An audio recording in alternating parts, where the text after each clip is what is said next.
Hello friends, आप देख रहे हैं आपका चैनल शेयर बाजार विद आयुष। और चलिए वीडियो को बिना किसी देरी के शुरू करते हैं। चार स्टॉक्स के बारे में बात करेंगे जिनमें तेज़ी देखने को मिली है, लेकिन ये जो तेज़ी है वो क्या मेंटेन रहेगी या फिर वापस से कुछ गिरावट बन सकती है, इसके बारे में चर्चा करेंगे। सबसे पहली कंपनी चालू करते जो है प्रेस्टीज एस्टेज प्रोजेक्ट्स लिमिटेड।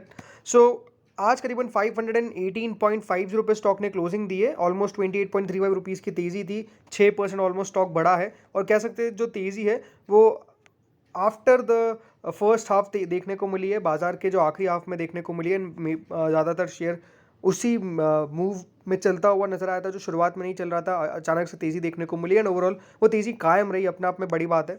देखिए, कंपनी ने ओवरऑल जो अभी तक रिटर्न डिलीवर करे हैं वो बहुत खास नहीं है। मतलब कंपनी जो है वो मार्केट्स में लिस्ट हुई थी 2010 में, और मात्र अभी तक 160% के रिटर्न्स ही कंपनी ने डिलीवर करें। स्टॉक में ऐसा नहीं कि आपको कुछ खास गिरावट देखने को मिली, बस ये बात है कि चल नहीं पाया शेयर, राइट। स्टॉक में ओवरऑल नोटिस आप करेंगे कि जो मूव है वो एक ही जोन में रहा। स्टॉक ने पहले एक जोन में मूव किया, फिर हर्डल को क्रॉस किया, फिर एक ब्रेकआउट दिया, और अब वापस से स्टॉक जो है दोस्तों एक लेवल पर ट्रेड करता हुआ नजर आ रहा है। देखिए, कंपनी की अगर बात करें तो कंपनी करीबन 20,000 करोड़ की मार्केट कैप की है, राइट। 20,630 करोड़ की मार्केट कैप है कंपनी की, और करीबन 22 के पी पे ट्रेड करती है। जो नंबर्स निकल के आए थे, जो इस बार कंपनी के आंकड़े थे, उसमें भी ये था कि यहाँ ग्रोथ थी। सालाना तौर पे कंपनी ने ऑलमोस्ट 10% के आसपास की ग्रोथ दिखाई थी। सेल्स में Q1 के तौर पर भी ग्रोथ थी।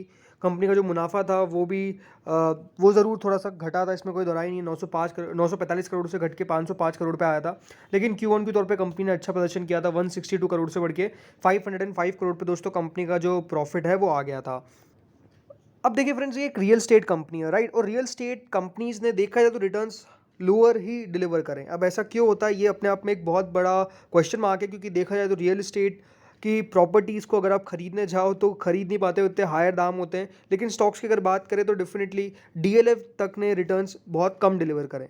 अब इस कंपनी का अगर आप साफ साफ नोटिस करेंगे कंपनी के नंबर्स को, तो 2012 में कंपनी ने करीबन 1,000 करोड़ के आसपास का रेवेन्यू दर्ज किया था, और 2022 तक दोस्तों ये जो रेवेन्यू है वो 6,390 करोड़ हो गया।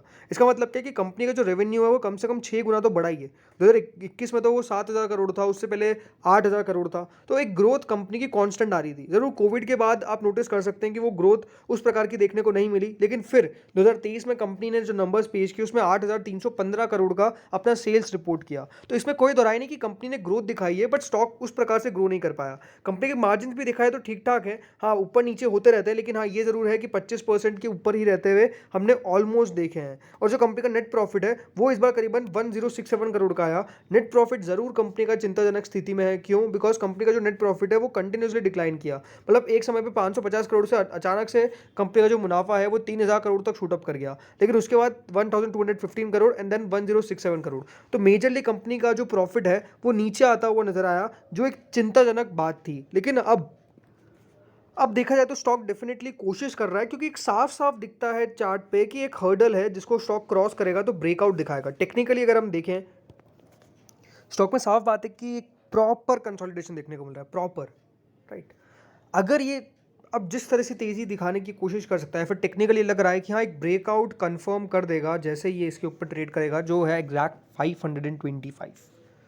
ज़रूर एक लेवल देखने को मिला था जहाँ पे अच्छी तेज़ी देखने को मिली थी, उसका शेयर थोड़ा सा नीचे आया था, वो ये वाला लेवल था। बट उसके बाद वापस से कंसोलिडेशन करके एक सपोर्ट लेवल बना के स्टॉक में ब्रेकआउट दिख सकता है। तो I think technically stock sound दिखता है, बट क्या लॉन्ग टर्म के लिए बढ़िया कंपनी है? मुझे लगता है कि रियल इस्टेट कंपनी से दूर रहना चाहिए। क्यों? बिकॉज देखिए, हमारे इंडिया में दो तरीके से काम होता है, एक नंबर और एक 2 नंबर, राइट। मोस्ट लाइकली यही होता है कि कंपनीज जो है, जो भी देखिए रियल इस्टेट प्रॉपर्टी डीलर्स होते हैं, आपको पता ही है कि अब एक नंबर में जितना पैसा लेते हैं उतना 2 नंबर में ज़्यादा लेते हैं, राइट। तो आई थिंक एक वो बड़ा कारण है। अब देखिए, सच तो सच है, राइट। तो एक बड़ा फैक्टर वो मुझे लगता है कि प्ले करता है इन पूरे रियल इस्टेट के अंदर, कि जितना ब्लैक मनी रियल इस्टेट में आता है, आपको पता है उतना किसी में नहीं आता है। तो इसीलिए जब आपको याद होगा नोटबंदी हुई थी तो सबसे ज़्यादा जो सेक्टर गिरा था वो रियल इस्टेट ही था, क्योंकि सबसे ज़्यादा काला धन यहीं आता है। तो जितना 2 नंबर में काम होता है, आई थिंक वो एक बहुत बड़ा फैक्टर है, इसलिए ये सारी कंपनीज जो है वो कुछ बढ़िया नहीं कर पाती है। अब मुझे नहीं पता कि देखिए, मैं किसी कंपनी पे आरोप नहीं लगा रहा हूँ, बट ये एक फैक्ट है, राइट। तो इसके कारण ही मुझे लगता है कि it's better to avoid real estate sector specifically, because जब हमारे पास बहुत सारे सेक्टर्स है अवेलेबल है, तो आई थिंक उन सेक्टर्स में पैसा लगाना चाहिए, ज़्यादा बेहतर है। लेकिन हाँ, टेक्निकली देखा जाए तो स्टॉक में लग रहा है कि एक तेज़ी के आसार दिख रहे हैं, बिकॉज स्टॉक बिल्कुल टेक्निकली साउंड दिख रहा है और यहाँ से एक बढ़िया तेज़ी बन सकती है, क्योंकि एक रेजिस्टेंस को क्रॉस करने की पूरी कोशिश जो है वो नज़र आ रही है। अब देखते होता क्या है। अब आते हैं ट्राइडेंट पे। अब इसके अंदर काफ़ी इन्वेस्टर्स फंसे हुए हैं और काफ़ी कमेंट भी आते हैं ट्राइडेंट को लेकर। अब ट्राइडेंट के अंदर दिक्कत क्या है ना, मतलब ये एक ऐसा शेयर रहा है जिसने इन्वेस्टर्स को बहुत पैसे दिया और अब वही पैसा मुझे लगता है कि लेते जा रहा है, राइट। अब देखिए टेक्सटाइल्स पूरे सेक्टर के अंदर, टेक्सटाइल सेक्टर के अंदर जो स्लो डाउन देखने को मिल रहा है मेजरली सारी कंपनीज के अंदर, और हम कह सकते हैं ट्राइडेंट एक अच्छी कंपनी, इसमें कोई दोहराई नहीं है, बिकॉज 17,000 करोड़ तक कंपनी अपनी मार्केट कैप लेके गई है। लेकिन ये बात ज़रूर है कि जो पूरा एक स्लो डाउन देखने को मिल रहा है टेक्सटाइल सेक्टर के अंदर, और सबसे बड़ी बात जो कंपनी के आंकड़े निकल के आ रहे हैं वो काफ़ी निराशाजनक है। अब ज़रूर देखिए पेनी कंपनी है, राइट, लेकिन इन्वेस्टर्स ने रिटर्न कमाया, इसमें कोई दोहराई नहीं है। बट क्या वो ऑपरेटर ड्रिवन थे? तो मुझे लगता है कि ऑपरेटर ड्रिवन नहीं थे ज़्यादातर। क्यों? बिकॉज कंपनी के फंडामेंटल्स अच्छे आ रहे थे, नंबर्स कंपनी के अच्छे निकल के आ रहे थे, बाजार भी उस नंबर्स को बिल्कुल तेज़ी में पार्टिसिपेट करता हुआ नजर आ रहा था देन स्टॉक। लेकिन अब क्या हो रहा है, वो वापस से जो नंबर्स अच्छे आ रहे थे ना वो खराब आना चालू हो गए हैं। इस बार भी आप नोटिस करिए कंपनी की सेल्स क्या है, कंटिन्यूसली नीचे आ रही है। मतलब कंपनी की सेल्स में इस प्रकार की गिरावट दिखना ये बहुत ज़्यादा चिंताजनक बात है।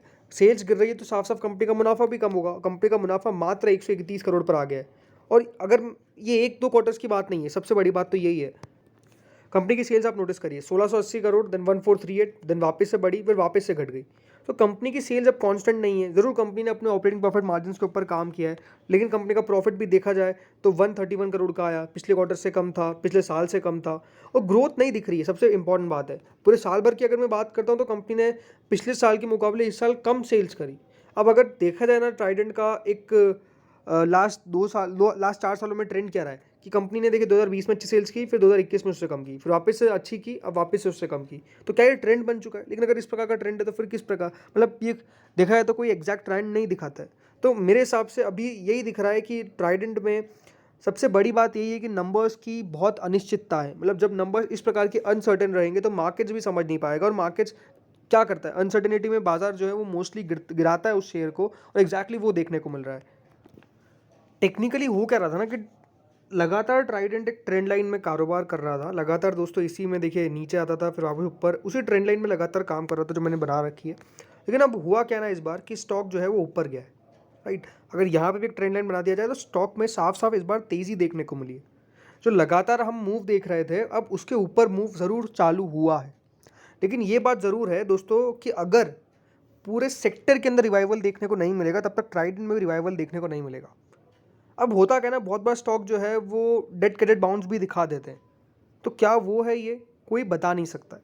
तो इस बार वेट यही करना है कि क्या शेयर जो है वो कम से कम 35 रुपये के ऊपर टिक सकता है, या फिर जो अब लेवल्स दिखाए हैं क्या कम से कम 30 के ऊपर टिक सकता है, राइट। अभी 30 रुपीज़ के ऊपर ट्रेड कर रहा है स्टॉक, तो क्या 30 रुपये के ऊपर अगर स्टॉक टिक जाएगा तो ये साफ साफ दिखागा कि हाँ थोड़ी बहुत तेज़ी की एक्सपेक्टेशंस आप कर सकते हैं। लेकिन अगर नहीं टिका तो फिर याद रखिए गिरावट और बन सकती है, क्योंकि अभी दिख तो ये साफ साफ रहा है, इसमें कोई दोहराई नहीं है कि स्टॉक ने एक अच्छे लेवल को क्रॉस किया है, एक उस लेवल को क्रॉस किया है जहाँ पर लगातार स्टॉक जो है वो रुक रहा था।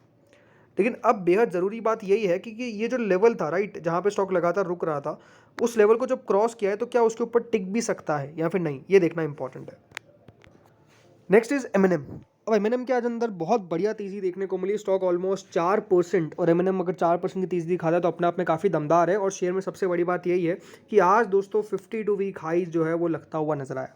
शेयर में अब बहुत बढ़िया तेज़ी देखने को मिली। लास्ट 6 महीनों के अंदर जो एक गिरावट थी वो अब बिल्कुल तेज़ी में तब्दील हो चुकी है, बिकॉज स्टॉक ने जो रिकवरी दिखाई है वो अपने आप में काफ़ी दमदार है, राइट, काफ़ी बढ़िया है। एंड शेयर ने आज अपना 52 वीक हाई लगा ही दिया। देखिए लास्ट 1 सालों के अंदर अगर आप एमएनएम की बात करें तो 35% के रिटर्न्स डिलीवर करें, और अब ऑटो कंपनीज बढ़िया कर रही है, इसमें भी कोई दोहराई नहीं है। ओवरऑल अगर आप देखा जाए तो एमएनएम मतलब बहुत बड़ा मल्टी बैगर तो साबित नहीं हुआ है, ज़रूर 6000% के रिटर्न स्टॉक ने डिलीवर करें। लेकिन ये बात ज़रूर है कि उस समय में शेयर्स जिस तरीके से देखिए लो प्राइस के थे, लेकिन हाँ रिटर्न्स अच्छे देते थे, बहुत ज़्यादा वेल्थ नहीं बनाई है, इसमें कोई दोहराई नहीं है। लेकिन अब ये साफ साफ लग रहा है कि हाँ एमएनएम के अंदर भी स्टोरी चेंज हो रही है, क्योंकि जब से हम कह सकते हैं ईवी आई है उसने स्टोरी बहुत चेंज करी है। लेकिन जो पर्टिकुलर स्पेस में एमएनएम है जिसमें ऑटोमोटिव और फार्म सेगमेंट आता है उसमें बढ़िया बहुत कर रही है, राइट।